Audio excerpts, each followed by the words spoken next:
Olá, eu me chamo Leonardo Brui Brito Madeira e estamos aqui na sala da incubadora do IFMA Campus Timon para gravarmos um vídeo onde faremos uma análise desta imagem do filme O Diabo Veste Prada 2.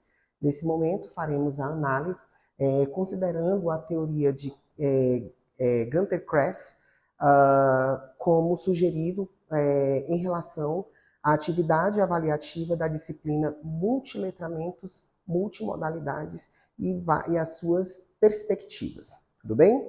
Bom, posicionando-me para fazer essa análise, observamos que na tela da TV nós temos a imagem, é isso, representando uma das personagens do filme, e eu achei por bem fazer essa análise, considerando como ponto de partida a questão da narrativa, ou seja, de como se dá, de fato, a cena que ocorre diretamente no filme O Diabo Veste Prada. Então, como a gente pode observar, a cena ela retrata um dos momentos mais marcantes e introspectivo, não é isso, do filme O Diabo Veste Prada 2, ambientada na monumental Galeria Vittorino Emanuele II, em Milão. Bom, então, como narrativa, nós podemos perceber que após décadas ditando regras no mercado da moda, né, isso, global, a revista Runway, em que Miranda Priestly encontra-se em um momento de profunda vulnerabilidade e transição. O cenário da moda mudou drasticamente com uma era digital, os algoritmos e as redes sociais.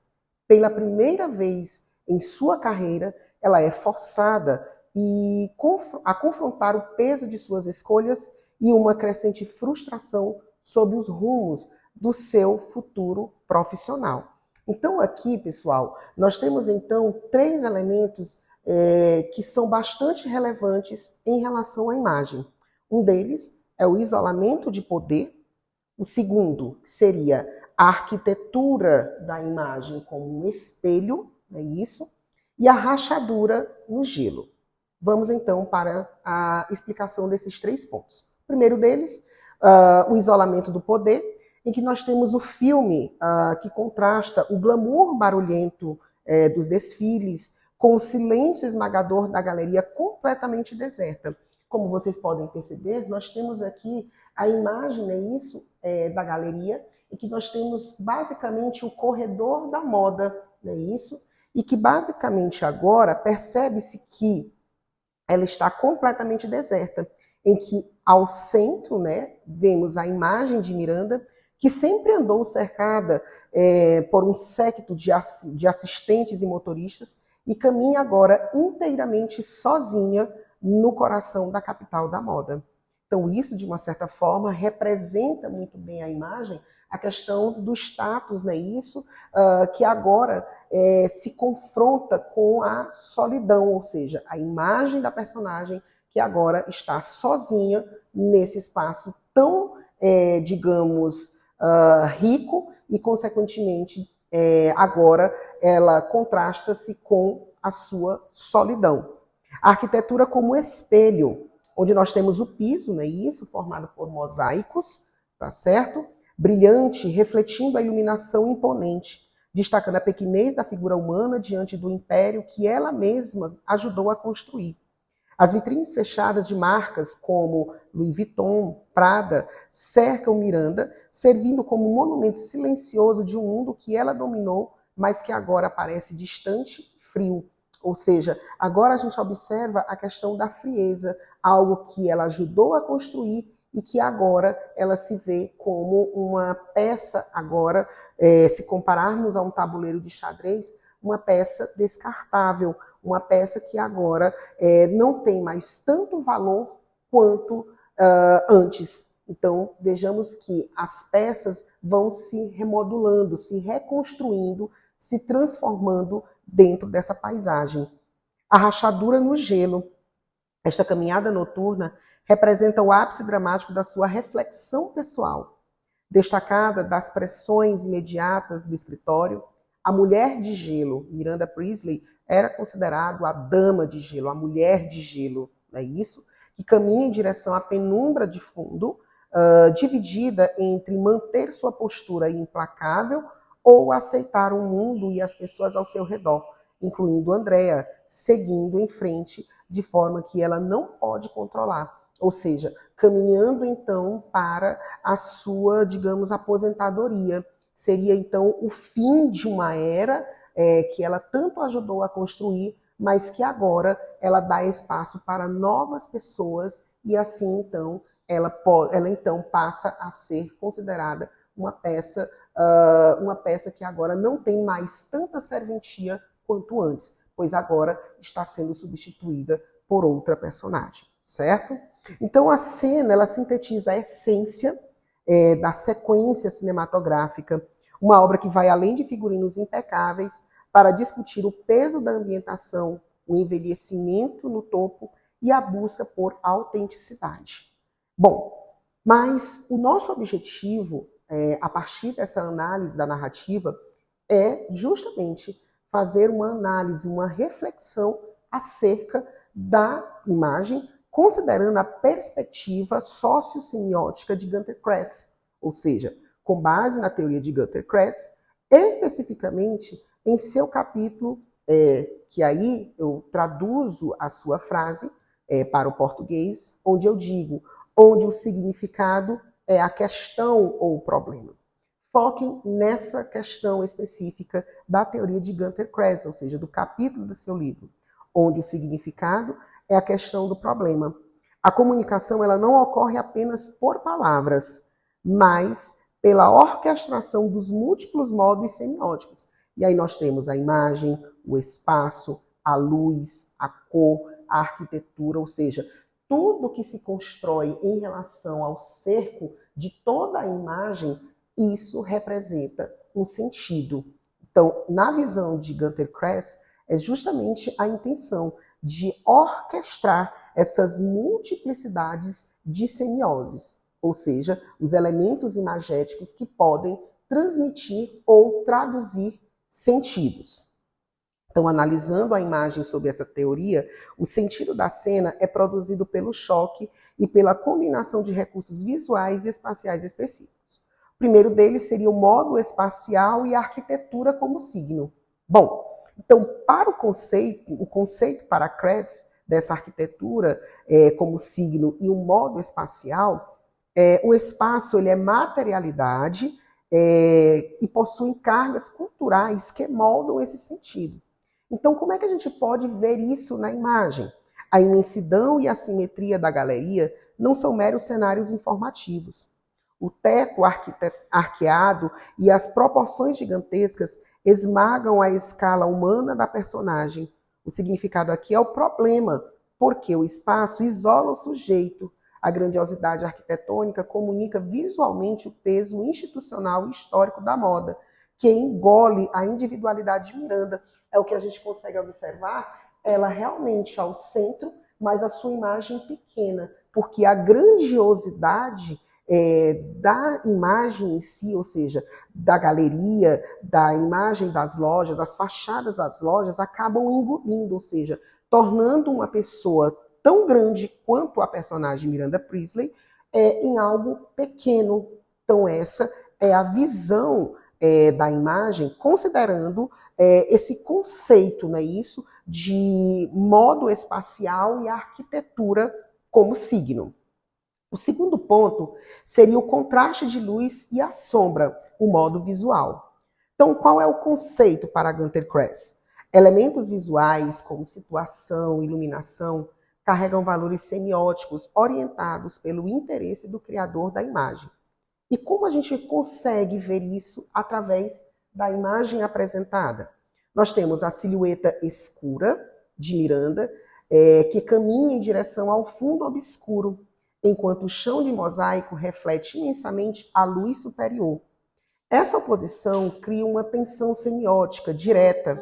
O brilho do ambiente, o sucesso, o glamour contrasta com a opacidade da personagem, a solidão e a incerteza.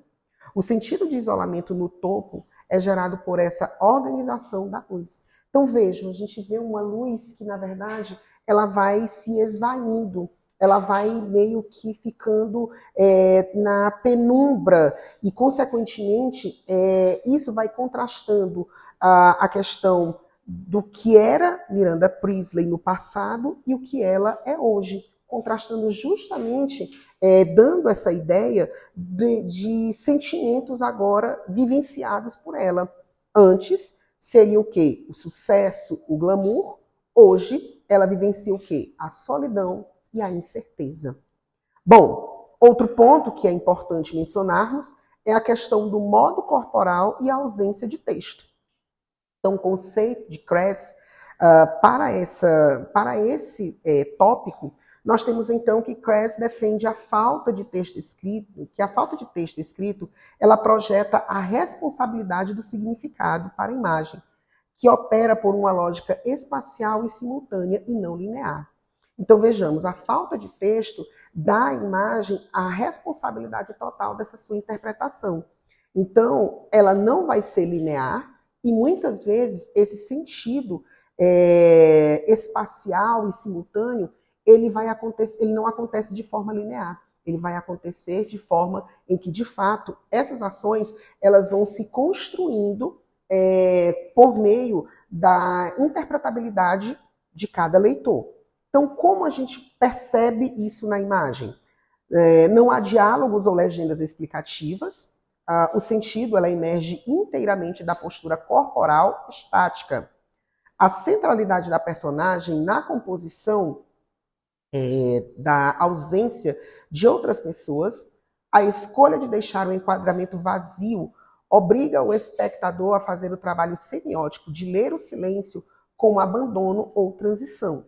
Então percebam que essa questão de não haver texto, a responsabilidade se carrega em maior proporção a questão da interpretabilidade da imagem, onde você observa que essa escolha do enquadramento do vazio, em que você observa somente a personagem ao centro e uma grandiosidade de informações ali presentes, é que vai dando essa ideia realmente de perceber como o elemento do silêncio e do abandono ou transição acaba se sobrepondo de uma maneira geral às informações subjacentes à imagem.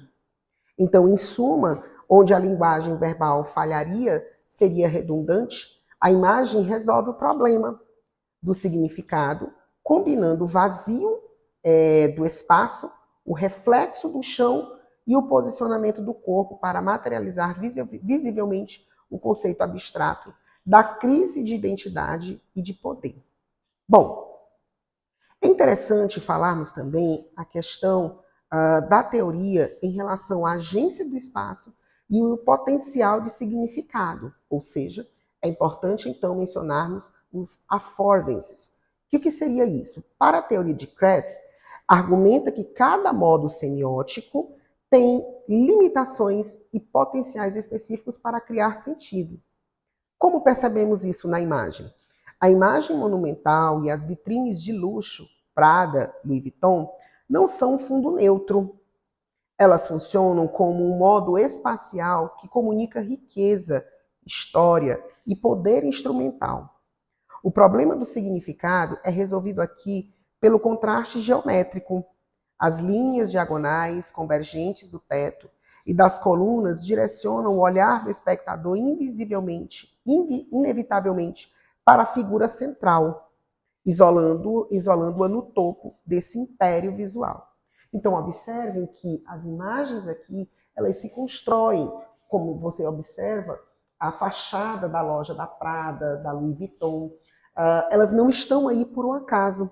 Elas compõem, de fato, o problema do significado, resolvendo aquilo que está basicamente relacionado às estruturas geométricas, não é isso? Com linhas diagonais convergentes, não é isso? A questão do teto e das colunas que direcionam o olhar do espectador justamente para o centro, não é isso? Ou seja, o elemento central acaba convergindo todo esse olhar, mas a grandeza, de fato, acaba tomando e posicionando a personagem no topo da caracterização e, consequentemente, essa imagem acaba ficando como se fosse uma espécie de pedestal, na qual vai configurar o sentido maior para o retrato da imposição da personagem como personagem, como elemento forte e, ao mesmo tempo, frágil. Ou seja, então todas as ideias, todos os sentidos acabam convergindo, girando em torno da personagem. Não é isso? Bom, por fim, eu gostaria de falar da postura corporal da personagem, em que nós temos o corpo e o movimento no espaço físico, que constitui outro modo semiótico fundamental para Kress. A finalidade da personagem é um signo desenhado especificamente para materializar um estado psicológico. Então, nós temos 2 pontos para chamar a atenção aqui nesse momento, para esse tópico. Um deles é a geometria do isolamento e o corpo como eixo. Na geometria por isolamento, a personagem ela caminha de costas para o espectador, indo em direção à penumbra ao fundo. Ao esconder o rosto, o realizador nos nega a expressão facial direta, forçando o público a ler o significado através da silhueta rígida, do casaco longo e escuro e do ritmo de seus passos solitários. Então aqui, justamente essa geometria do isolamento, ela configura como um posicionamento dessa personagem, ou seja, a questão dela caminhar de costas para o leitor, ou seja, quem fará a interpretação dessa imagem, ou seja, não dando ideia de como se observaria a questão das expressões faciais, mas todo o conjunto ali presente nos dá a ideia do sentido que realmente retrata a questão da solidão, a questão do passo mais remorado, indicando possivelmente um cansaço, ou seja, então essa ideia da personagem fica demonstrado a partir dessa geometria, que embora não consiga ser retratada ou resgatada por meio das expressões faciais, mas o conjunto da obra nos remete a essas informações, esses sentidos. O segundo ponto seria o corpo como eixo, em que nós temos o posicionamento do corpo exatamente sobre o mosaico central do chão, uma rosácea que ancora o olhar, transforma a personagem no eixo da simetria de toda a imagem. Essa escolha visual motiva um sentido ambíguo. Ela ainda é o centro gravitacional daquele mundo do poder, mas sua postura encolhida diante da imensidão do espaço revela que estar no centro também significa carregar o peso absoluto da solidão. Então, ao mesmo tempo em que ela retrata a questão da imponência da personagem, a grandiosidade da personagem, ela também retrata também o peso de todas essas limitações que ela acaba sofrendo, inclusive uma delas, a própria solidão. Então, na verdade, o que nós podemos retratar a partir desses 2 pontos é justamente que, ao articular o gigantismo das marcas comerciais com a pequenez da silhueta humana em retirada, a imagem cria um signo complexo e perfeitamente motivado sobre a crise da identidade no topo do sucesso. Então, a crise de identidade chega, basicamente, através da imagem, ou seja, o tempo passou. Então, basicamente, essa ideia de construção da personagem vai se transformando à medida que você percebe que o tempo passa, ou seja, desde o grande sucesso, o ápice da sua vida, com o grande sucesso experimentado por ela, até chegarmos ao resultado final, ou seja, a possível decadência ali, com a possível aposentadoria, com o possível cansaço, ou seja, tudo isso fica representado a partir da imagem aqui coletada do filme. Bom, então a partir disso, eu apresento então as nossas considerações finais dizendo que a imagem, ela representa muito. E segundo Kress, né, isso, e aqui eu retomo novamente a sua frase, né, isso, onde o significado é a questão, é o problema. A gente observa que a partir da imagem apresentada, nós temos então a questão, o problema, ou seja, então construir o significado, mesmo sem estar diante de um texto verbal, a imagem é capaz de representar, sim, sentidos possíveis e, consequentemente, estão relacionados com a nossa realidade, com o nosso mundo. Assim, então, finalizo a nossa apresentação agradecendo a todos vocês. Muito obrigada.